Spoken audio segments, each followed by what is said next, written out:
Nesse vídeo, traremos para vocês o que é biomassa e como calculá-la. Primeiramente, o que é biomassa? A biomassa é um recurso renovável originado de materiais orgânicos como plantas, resíduos agrícolas, florestais e até mesmo resíduos urbanos.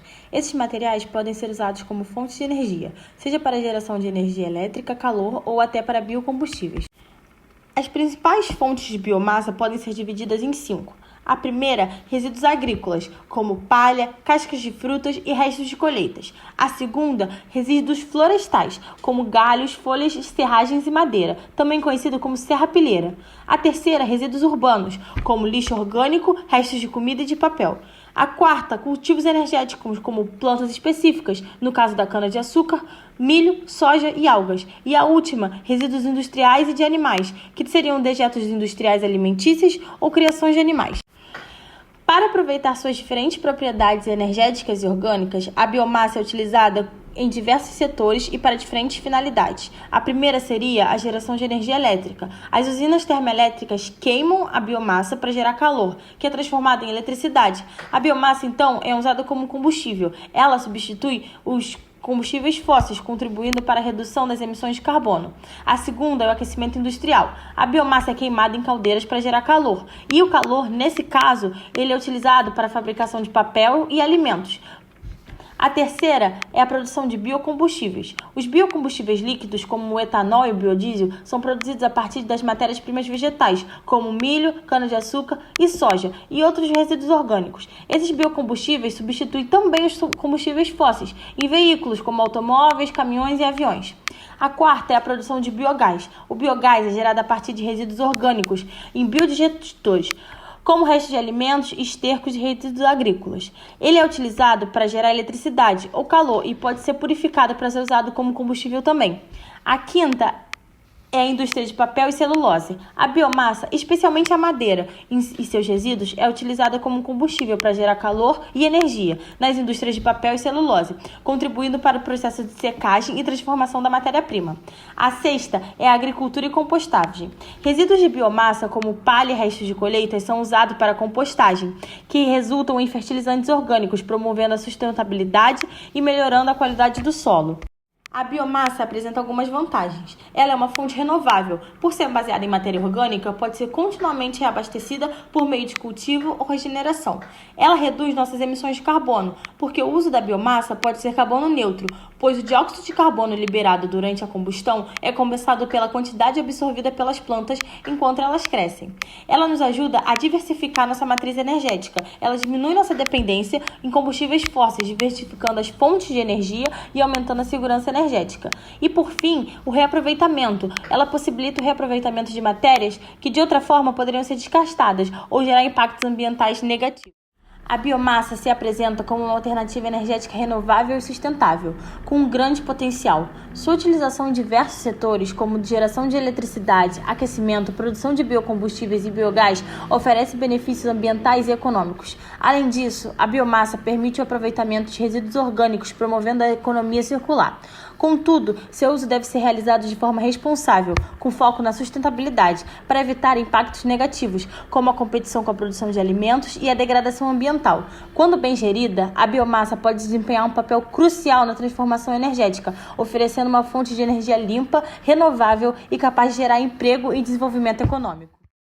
Para encontrar o diâmetro ou altura do peito, utilizamos uma fita diamétrica, também conhecida como fita D, uma espécie de fita métrica mais maleável, capacitando que a árvore seja contornada com maior facilidade. Passamos a fita diamétrica no contorno da árvore, aproximadamente na altura do busto de quem mede, cerca de 1,30 m do chão. Se na altura do peito de quem mede a árvore se ramificar, são registrados os diâmetros dos galhos ramificados. Para que a árvore tenha sua biomassa medida, ela precisa de uma espessura mínima considerável. Essa precisa de um diâmetro maior do que 10 centímetros. Se uma árvore não atingir esse valor mínimo, ela não entra na medição, pois não apresenta biomassa suficiente para tal. A densidade basal, também conhecida como densidade básica, é definida pela densidade média da madeira em sua base. Ela é encontrada com a divisão da massa seca da madeira pelo seu volume fresco. O volume fresco da madeira é aquela recém-coletada, incluindo a água que consta em seus poros e a umidade contida nela. Para obter esse valor, essa massa é pesada assim que coletada, para evitar a perda de umidade. Para obter o valor da massa seca, a mesma amostra coletada no volume fresco é inserida em uma estufa de secagem a uma temperatura levemente superior a 100 graus Celsius, fazendo com que a água e a umidade presente nela evaporem. A amostra deve ficar na estufa por um período entre 24 e 48 horas, até que seu peso seja constante. Então, a amostra é pesada novamente. O transecto é uma faixa que delimita o espaço onde os dados serão coletados. Caso essa faixa esteja em um declive, ela deve seguir a curva de nível do local. Para que todos os indivíduos sejam integrados no mesmo, eles podem ter um tamanho variável, partindo de 10 metros por 10 metros, podendo chegar a mais de 180 metros por 10 metros. O objetivo dessa limitação é criar um padrão de amostragem, garantindo amostras mais heterogêneas com esforço reduzido. Bom, para o cálculo da biomassa, a altura se torna indispensável, pois precisamos dela para encontrar o volume real da árvore. Existem algumas formas de obter essa altura, métodos simples e alguns mais refinados. O método de fator de escala é bem simples e qualquer um pode fazer, porém, possui uma precisão duvidosa, pois utiliza de ferramentas pouco precisas, como o olho humano e um pouco de dedução própria para realizá-lo. Só é necessário um objeto que tenha tamanho conhecido como lápis. Ao esticar o braço, você se afasta até que o tamanho entre o lápis e a árvore medida sejam os mesmos. Com esses dados, você pode montar uma regra de 3, que precisa do tamanho do objeto, que seria o lápis, da distância do olho para o objeto, o comprimento do seu braço, e a distância entre você e a árvore. Então, utilizamos essa fórmula para calcular a altura da árvore. Tamanho do objeto, vezes distância até o objeto, dividido pela distância entre a árvore. Com isso, obtemos a altura da árvore.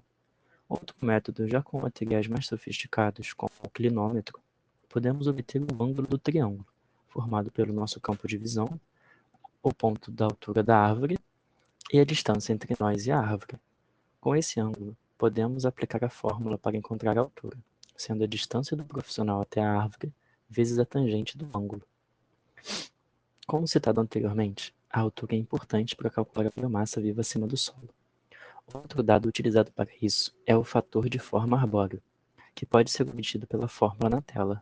Com essa fórmula, podemos obter algumas constantes, como para florestas tropicais, que varia entre 0,5 e 0,7. Em floresta de coníferas, variando de 0,4 a 0,5. E para árvores de madeira dura, de 0,6 a 0,8. Entretanto, não existe uma constante universal.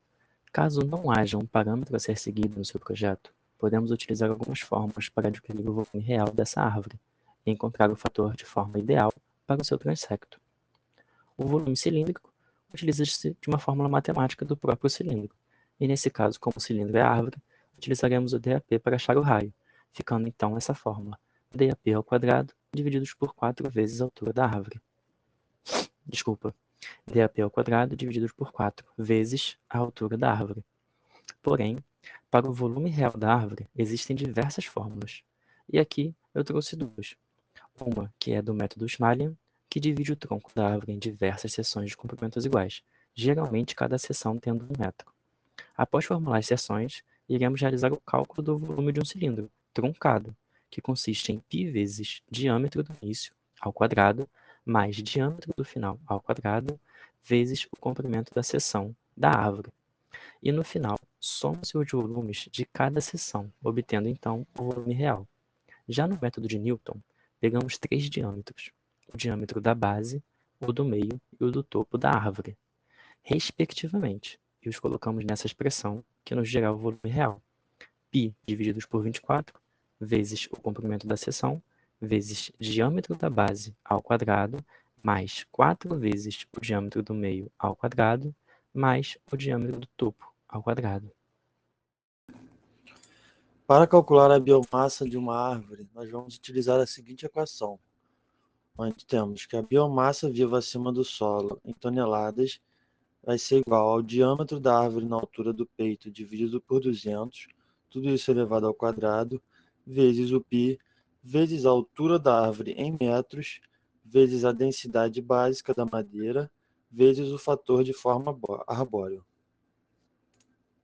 Utilizando como exemplo uma árvore de 12 metros de altura e 37 centímetros de DAP, substituindo na fórmula, nós vamos ter que a biomassa viva acima do solo vai ser igual a 37, que é o diâmetro da árvore, dividido por 200 ao quadrado, vezes o π, que é 3,14159, vezes 12 metros de altura, vezes a densidade da árvore, que vamos usar 0,6, vezes o fator de forma arbóreo, que é 0,65. Calculando, nós chegamos ao valor de 0,5 toneladas, que é aproximadamente 503 quilos. Para calcular a quantidade de carbono que uma árvore possui, nós utilizamos a seguinte fórmula, que nada mais é do que a fórmula da biomassa viva acima do solo, vezes o teor de carbono, que é aproximadamente 50%. Então, seguindo com o exemplo anterior, chegamos ao valor de 503 kg de biomassa, multiplicado pelo teor de carbono, que é 50%, temos que essa árvore do exemplo tem 251,5 kg de carbono. Hoje em dia, com o avanço da tecnologia, é possível fazer todo esse cálculo pelo computador utilizando o Excel. Pegamos essa planilha dos nossos colegas como um exemplo de como pode ser feita. Utilizando uma tabela, é possível organizar todos os dados e programar as fórmulas para que eles sejam calculados de forma automática, de modo fácil e rápido. E assim, termina o nosso vídeo explicando como se faz cálculo de biomassa. Espero que tenhamos ajudado a compreender melhor e obrigada pela atenção.